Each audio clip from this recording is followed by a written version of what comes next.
आज का मन्ना। अब परमेश्वर को हमें बचाना है। बाइबल के पद यूहन्ना 3:16। क्योंकि परमेश्वर ने जगत से ऐसा प्रेम रखा कि उसने अपना इकलौता पुत्र दे दिया, ताकि जो कोई उस पर विश्वास करे वह नाश न हो परंतु अनंत जीवन पाए। 1 यूहन्ना 1:9। यदि हम अपने पापों को मान लें तो वो हमारे पापों को क्षमा करने और हमें सब अधर्म से शुद्ध करने में विश्वास योग्य और धर्मी है। सेवकाई के शब्द।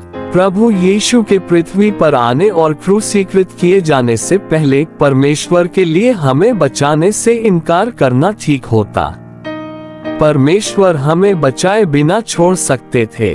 यदि परमेश्वर ने हमें अपना पुत्र नहीं दिया होता तो हम बस इतना ही कह सकते थे कि परमेश्वर हमसे प्रेम नहीं करते। हम इससे ज्यादा कुछ नहीं कह सकते थे। लेकिन चूंकि परमेश्वर ने हमें अपना पुत्र दिया है और हमारे पापों को उस पर डाल दिया है ताकि हम अपने पापों से मुक्त हो सकें। इसलिए जब हम प्रभु यीशु के लहू और उनके कार्य के माध्यम से उनके पास आते हैं तो परमेश्वर हमारे पापों को क्षमा करने के अलावा और कुछ नहीं कर सकते। हालेलुया। परमेश्वर को हमारे पापों की क्षमा करना ही है। ये प्रेम ही था जिसने अपने पुत्र को क्रूस पर चढ़ाया, लेकिन ये धार्मिकता ही थी जिसने परमेश्वर को हमारे पापों को क्षमा करने का कारण बना।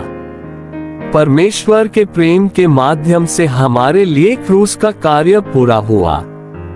लेकिन आज जब हम यीशु मसीह के पूर्ण किए गए कार्य के माध्यम से परमेश्वर के पास आते हैं तो परमेश्वर को अपनी विश्वास योग्यता और धार्मिकता के आधार पर हमें क्षमा करना ही पड़ता है।